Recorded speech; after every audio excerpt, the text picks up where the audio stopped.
ETV Bharat से खास बातचीत के लिए इस वक्त योगेंद्र यादव सर हमारे साथ मौजूद हैं, जो कि अब कर्नाटक से मध्य प्रदेश का रुख करने जा रहे हैं। मैदान का भी मुआयना तो आपने शायद नहीं किया है, शुरू कर रहे हैं। कितना मुश्किल लग रहा है मध्य प्रदेश का मैदान, जो चुनावी तैयारी के लिहाज से, जन संगठनों को जोड़ने की तैयारी के लिहाज से आप आ रहे हैं? जी, ये भारत जोड़ो अभियान का जो प्रयास है, वो प्रयास ये है कि इस देश में आज जो देश के स्वधर्म पे हमला हो रहा है, इसका मुकाबला करने के लिए राजनीतिक दलों की ऊर्जा के अलावा जन आंदोलनों की ऊर्जा है। तो जिस चीज़ की सबसे ज़्यादा ज़रूरत है वो विपक्षी दलों का गठबंधन नहीं, दलों की ऊर्जा और आंदोलनों की ऊर्जा के गठबंधन की ज़रूरत है, और भारत जोड़ो अभियान उसी में लगा है।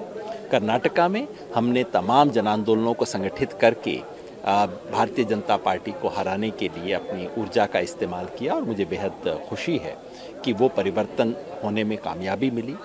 अब बाकी 4 राज्यों का है, जिसमें हमने मध्य प्रदेश में अपनी शुरुआत की है, जहां मध्य प्रदेश के तमाम आंदोलनों को, और मध्य प्रदेश तो आंदोलनों की धरती रहा है, ऐसे तमाम आंदोलन जिनसे हमने ऊर्जा ली, जिससे हमने प्रेरणा ली, सब मध्य प्रदेश के आंदोलन थे।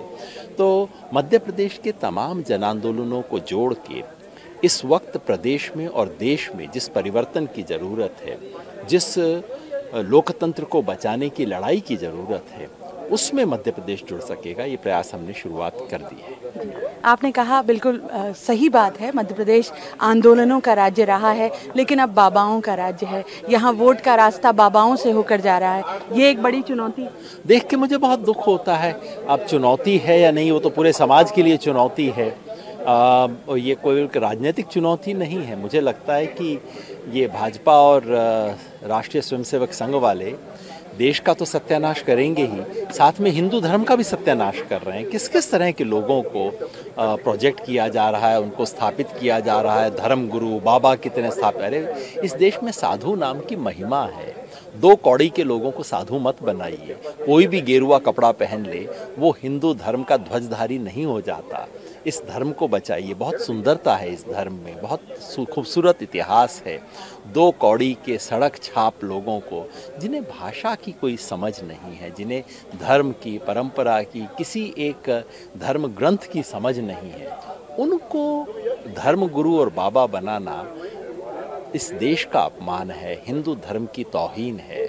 और मुझे आशा है कि मध्य प्रदेश तो इन चीज़ों को रिजेक्ट करेगा ही, देश भी इस तरह की चीज़ों के गिरफ्त से बाहर निकलेगा।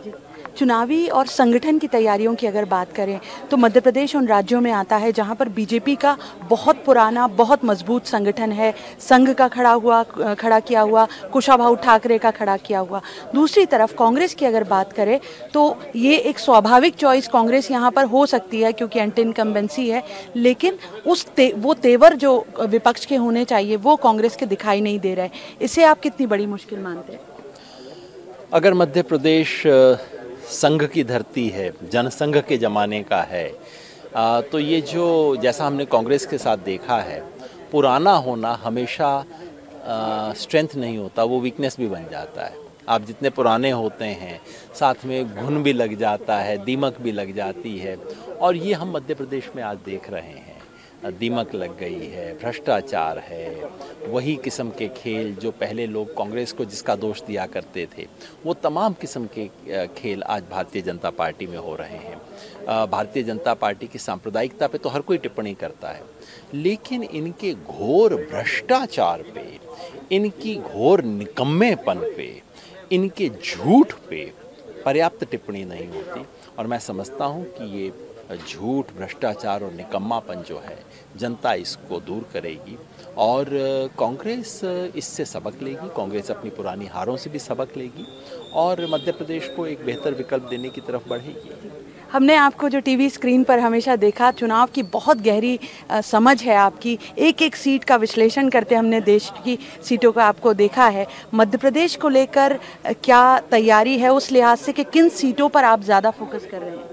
देखिए, एक ज़माने में मैं भविष्य बताने का काम करता था, अब भविष्य बनाने का काम करता हूँ। तो मैं अपने आप को एक न्यूट्रल, निष्पक्ष चुनाव समीक्षक आज की तारीख में कहूँ तो वो बात सच नहीं होगी। मैं एक कार्यकर्ता हूँ, कार्यकर्ता की हैसियत से करता हूँ। और भारत जोड़ो अभियान में हमने यही तय किया है कि हम अपनी जो सीमित ऊर्जा है, उस ऊर्जा को पूरे प्रदेश में लगाने की बजाय कुछ चुनिंदा सीटों पे, जहां जिसे मार्जिनल बोलते हैं, यानी कि जो इस और या उस और किनारे पे जो है सीट, उन पर अपनी मेहनत लगाएंगे ताकि जो हमारी सीमित ऊर्जा है उससे निर्णायक असर पड़ सके। जैसा कर्नाटका में पड़ा वैसा यहाँ भी हो सके। हमसे बात करने का बहुत बहुत शुक्रिया सर। हमारे साथ योगेंद्र यादव जी थे जो बता रहे हैं कि किस तरह से जन संगठनों के साथ जुड़कर एक नई ताकत मध्य प्रदेश की राजनीति में, चुनावी राजनीति में दिखाई देगी। कैमरामैन फैजान खान के साथ शिफाली, ETV भारत के लिए।